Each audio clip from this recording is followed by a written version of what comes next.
दोस्तों, ये वीडियो अगर आपने लास्ट तक देख लिया तो आपके आंखों से आंसू निकल आएंगे।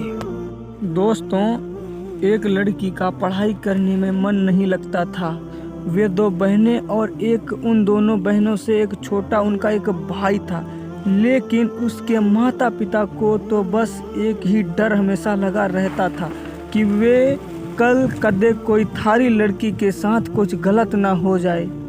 अब शादी के बाद जो सभी लड़कियों के साथ होता है, ऐसा ही कुछ उस लड़की ने भी सोचा था कि तेरे साथ भी ऐसा ही होगा। पर जैसे ही वह अपने ससुराल गई, वहाँ पर उसने पाया कि उसके ससुर की तो शादी से पहले ही मौत हो चुकी थी। उसके घर में उसकी सास और उसके पति रहते थे। लड़की के घर वालों ने ये सोचा कि शादी की थी कि हमारी लड़की आराम से मज़े में रहेगी। लड़की के माता पिता ने ब्याज पर भी पैसे लेकर उसकी शादी में बढ़ चढ़ कर खर्च किया। पर उन्हें क्या पता था कि उन्होंने अपनी लड़की को एक दहेजी घर में बेच दिया था। अब तो दहेज कहानी शुरू होनी ही थी। शादी के 10 ही दिन बाद उसकी सास और पति ने उस लड़की को कहा कि मेरी सरकारी नौकरी लग जाएगी तो तू अपने घर से 70,000 रुपये ला के दे। तो वह अगले दिन अपने घर आई तो उसने ये बात अपनी माँ को बताई। तब धीरे से उसकी माँ ने यही बात के पिता को भी बताई।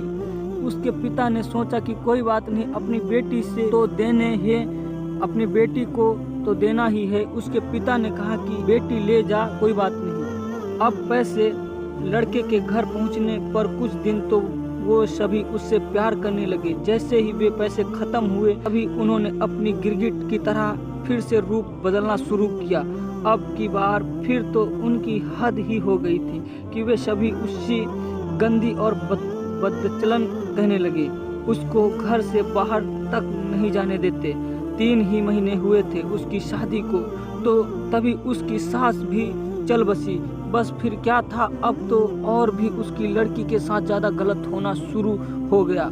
उसका पति जब भी घर से बाहर जाता तो वह हर घर की चीज को लाता, ताला लगा के और उसके एक कमरे में बंद करके अभी जाने लगा।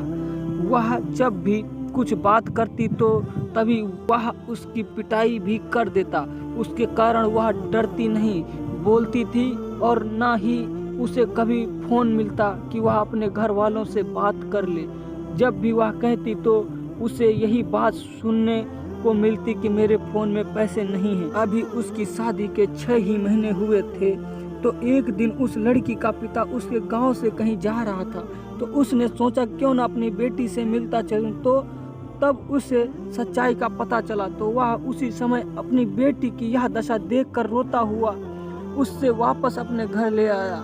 घर पर आने के बाद उसने अपनी बेटी से सारी बातें पूछी। उसने फिर वहाँ पर लड़के के गांव में पंचायत भी की। पंचायत में फैसला आया कि तू भाई, इस लड़की ने जब तक तलाक ही दे दिया तो जो यह तने नहीं पसंद हैं, तो उसने भी मानने से इनकार कर दिया कि अब वह लड़की अपने माता पिता के पास रहकर 12वीं क्लास में पढ़ाई के साथ साथ कंप्यूटर भी सीख रही है और अपनी पिछली जिंदगी को भूलने की कोशिश कर रही थी।